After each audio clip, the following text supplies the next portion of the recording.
Huge round of applause for our guest comedian of the night, Mr. Kory, please!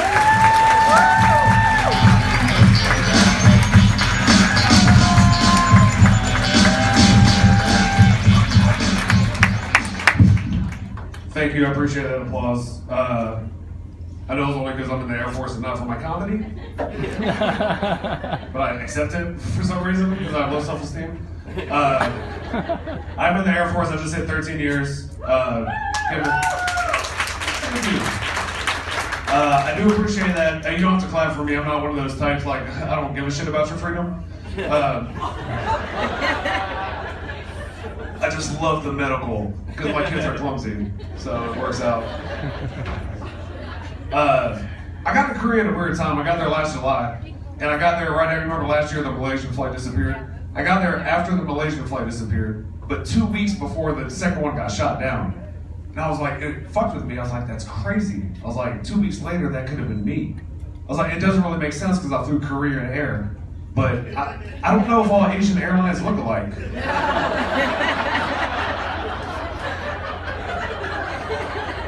It fucked me up for a minute. My favorite part about that joke is being able to make a plane crash joke land. I love that.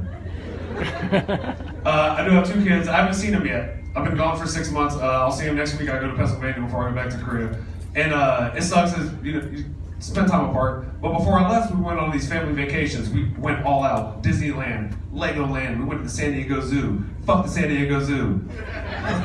I hate all zoos because that is the biggest hustle in the world. That's the only business that you don't have to have the products you're fucking selling.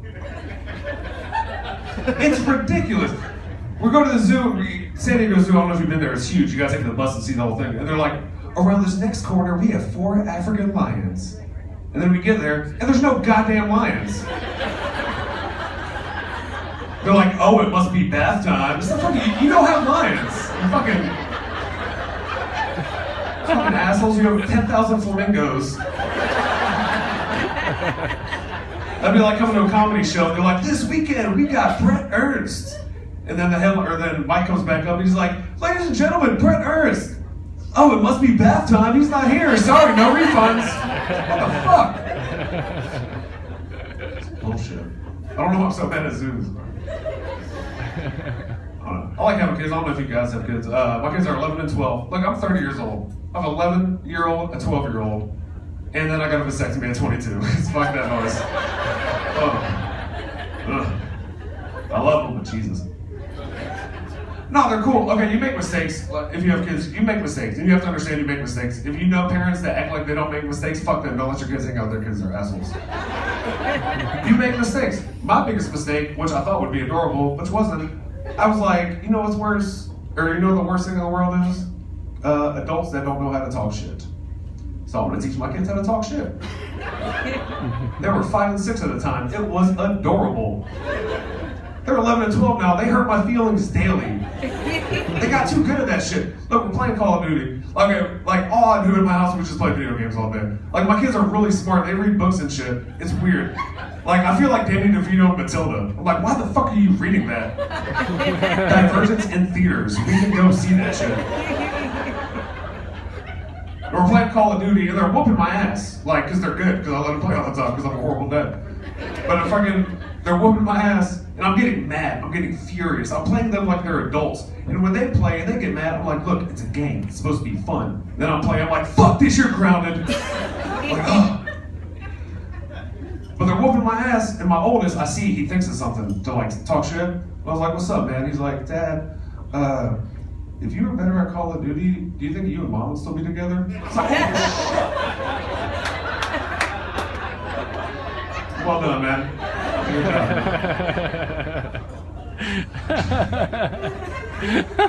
They're cool.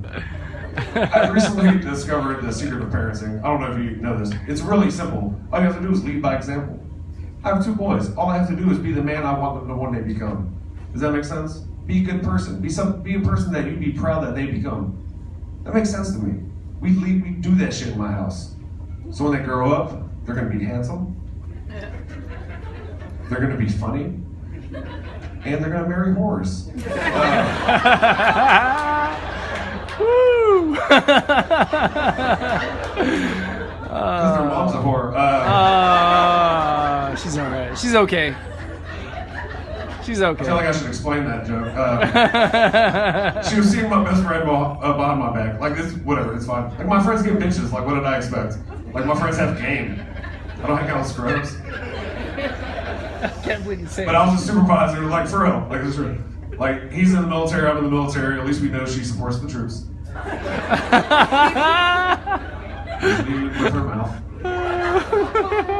And it's fucked up. Like, I did a lot of dumb shit too. But if you want to hear her side, then tell her to become a comic. So, fuck her. Huh? Don't marry the barracks are? Yeah, well done. Did you raise your hand to being a teacher earlier? Mike said something about kindergarten teachers. She raised her hand and she's like, "Don't marry the barracks whore." I'm like, cool, I'm glad my kids don't go to school here anymore. My teacher said whore, but she was talking about your mom. That's fucked up. But we had a fucked up relationship for like a long time. Like a real long time. We were together since we were 15. Like it was bullshit. But here's the biggest thing, like she used to say a lot of backhanded compliments. Like I don't know if you know what that is, but it sounds like it's gonna be sweet and then it's like a dick thing to say. She did it all the time. We'd be hanging out, we're like cracking jokes and shit. She's like, "Oh, I love you." I'm like, "I love you too." She's like, "I can't believe nobody loved you before you." Or I said this shit backwards, sorry. Jet lag. I can blame it on jet lag. I just flew from Korea. The most recent backhanded compliment before we started therapy and then split up. We got done having intercourse. People do that. We were inside of each other. Or I was inside her. She wasn't in me. No.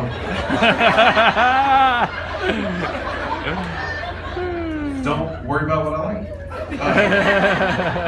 When we got done, and she's like, "I love when we have sex." I was like, "Girl, so do I."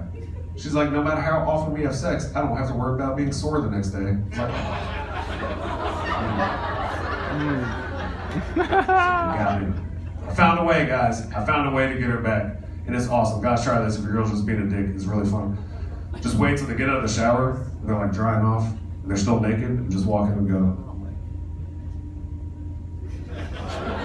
And walk back out. It's fun for everybody. It's a great time. This is the only show that I'm doing while I'm in Arizona, so I appreciate you guys being here for it. You do a lot of fucked up. I've been to Korea, so I'm doing a lot of bar shows in Korea where they don't understand the English. It's fucked up. It's sad for everybody. But you do a lot of weird shows. They're not all in amazing clubs like this. This is my first time being here. They're not always here, so that's cool. I appreciate it. I did a show at a strip club one time. That's the weirdest show you can do. It's the weirdest show possible. The opener was a stripper. I don't know how you followed that.